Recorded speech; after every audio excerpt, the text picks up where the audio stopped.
Kate did a great job explaining it. I mean, wonderful interviews too when you talk about that albedo, and we have to be protective of our snow, and that algae is really cool to see. Great job, Kate, and I hope that everybody learned something from that, myself included. Great story. Okay, this is what it looked like at Sundance today. Really, really nice President's Day as people wanted to get on the slopes, clear skies, just a little bit of cloud cover. Thank you, Rich, for sending that our way. It's been fairly quiet. We had just a few light snow showers this morning. Now we've got cloud cover out there, but we're actually really mild, those clouds, that deck of clouds heading further south, but we've got temperatures that have stayed in the upper 40s in Salt Lake and along the Wasatch Front. Those 40s will hold on by 9 p.m. dropping into the 30s, but we still stay above freezing, a very mild overnight as we head into tomorrow. The clouds making their presence known. There's that sunset peeking through that deck of clouds. Our Ensign Peak ABC4 camera showing that off.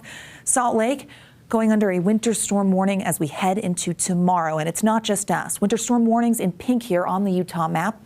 It extends all the way up to Cache Valley, the eastern side of the state, and portions of southern Utah. Now, we stagger the start times. What you're seeing in purple is the winter weather advisory, expecting accumulating snow there, as well as in Castle Country, as a couple of valleys, including Sevier Valley, and then southeastern Utah and the Uinta Basin. They will see snow in purple. It just won't be as high as the totals that we see in pink. Cache Valley is the first to see that winter storm warning go into effect. It starts at 11 a.m. Snow will then fill in the mountains, which means at 2 p.m. the northern mountains will see the winter storm warning going into effect, and it holds on. All these hold on until 11 p.m. Wednesday. The Wasatch Front will be dealing with valley rain. That will change to snow around 5 p.m., which is when our warning goes into effect, and then we get accumulating snow following that. As you head further south and on the western side of the state at 11 p.m., Juab and Millard counties have the winter storm warning going into effect, and then very early into Wednesday morning, the southern mountains will fall underneath that warning. 2 a.m. is when we see it for the south, and we know that the snow is going to continue throughout the day on Wednesday.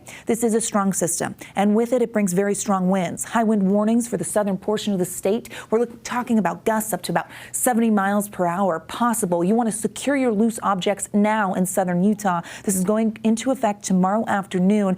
We've got a wind advisory over on the southeastern corner of the state, but all in all, very windy conditions expected before the cold air makes it down south. Okay, let's talk about travel, because tomorrow's evening commute promises to be sloppy for parts of Utah. Logan Summit looking at snow covered. I-15 north through the Wasatch Front.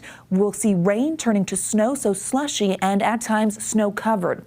I-15 in southern Utah, rain as the moisture slides further south. Parleys will be slushy and snow covered in the Cottonwoods.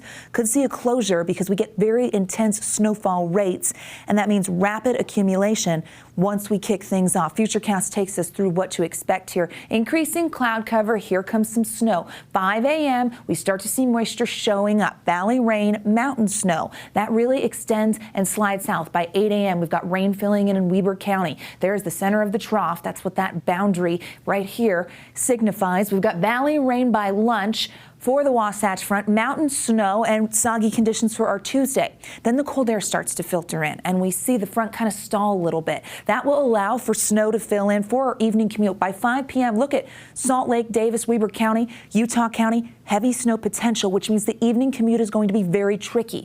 The front stalls just a little bit. Areas south and east of it get those very windy conditions, which is why we see those warnings in place. Areas north of it, snow and plenty of it. Now, this low that forms, it's going to lift to the northeast as we make it towards 10 p.m. It's still going, and that wraparound moisture keeps things very active. Eventually, it will push to the northeast, and we get snow showers behind it, but that allows for that cold air to filter in even further south, and we're going to see plenty of snow as that boundary stays placed by Wednesday at 7 p.m. How much? How much? That's the big question, and we're going to be measuring it in feet up there in the mountains. Northern valleys, 6 to 12 inches. This includes the Wasatch Front. We could pick up a foot of snow in Salt Lake. Bench is doing better, 10 to 20 in our mountain valleys. Backside of the Wasatch, you're going to get heavy snow totals. You'll be on the high end, if not more. 12 to 36 for our northern mountains. The Cottonwoods could see up to 40 inches, which is why we don't think an interlodge is out of the question. 5 to 10 in our central and southern valleys. Cedar City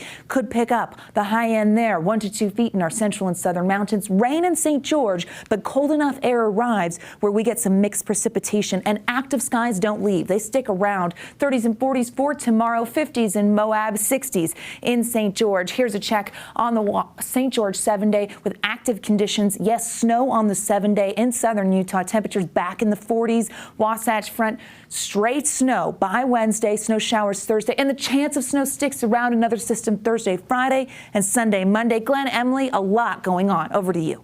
All right. Thank you for keeping us